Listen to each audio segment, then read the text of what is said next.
Hi, I'm Elena. Let's continue our journey to discover coffee. From the plant to the flower and the fruit, and now a green bean which is setting off on its long travel across the world. Together, we will discover the great transformations that happen to coffee in consuming countries. Here, it experiences a very different stage of its life. First, it is blended, roasted, and packaged, before being transformed for the last time into the drink, or are there many types of drink that coffee lovers desire. Like all stages that have gone before, this phase is critical. One single error and the coffee in the cup is ruined. Once it finally reaches its destination, the green bean enters the roasting plant for the first time. Before becoming a cup of coffee, it must pass over 310 inspections which guarantee absolute quality. Illy monitors the supply chain directly from its origins, so it is able to select the best Arabica to purchase and check what happens after purchase and before shipping. Batches of coffee selected for their quality arrive in Trieste. In Trieste, the coffee is scrupulously analyzed by experts using the most advanced technology. Tasters are at the heart of this analytical and inspection process. They are the guardians of the consistent quality of Illy Café. After these selection stages, the coffee beans can be blended. Blending coffee of different origins serves to create a perfectly balanced and consistent taste. This is exactly how the Illy blend is created, using 9 carefully selected Arabicas. These are combined by constantly adjusting the quantities. Together, they bring the unmistakable Illy taste to life. The blend is mixed before it is roasted. This is the only way that it is possible to obtain a consistent result. Coffee experiences its most radical transformations inside the roasting machine.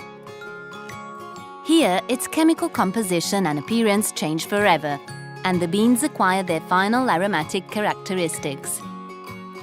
The color changes from green to dark brown, and the bean becomes very brittle, while the volume increases by as much as 60% and the weight decreases by 18–20%. The ideal roasting process is gradual and uniform. It allows the beans to develop the huge number of substances which give coffee its aroma. The green beans contain around 300 composites, but after roasting, they contain nearly 1,000.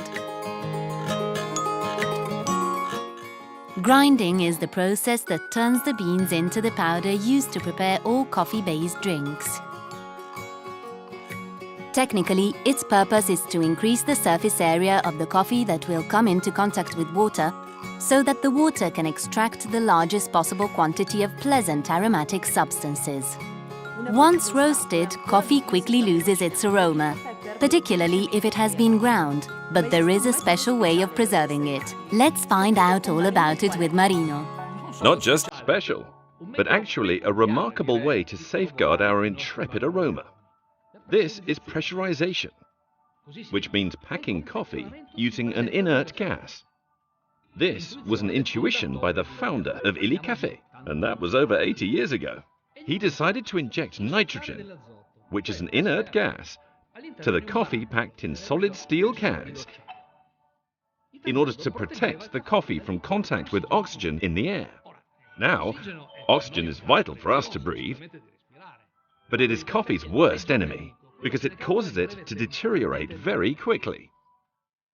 Surprisingly, Francesco Illy discovered that the pressure which develops over the weeks does not just protect the coffee, but actually improves the aroma, just like a seasoning process. Now the roasted coffee bean has arrived at the final important stage of its journey: its transformation into a drink. The beloved little cupful in the world is made with only 2 ingredients: water and coffee, plus 2 main preparation techniques: percolation and infusion. The most widespread way to prepare coffee in the world today uses percolation. Pressure forces hot water through a layer of coffee and extracts aroma and properties.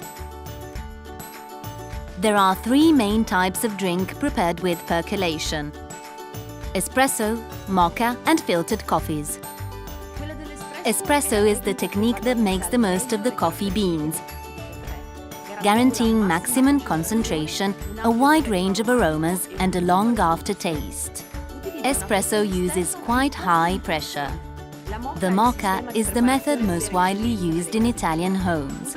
It uses percolation, caused by the steam produced when water is heated in the pot. It makes a drink that is medium-bodied and less sweet than espresso, with notes of chocolate and a slightly smoky taste. Filtered coffees make use of the force of gravity.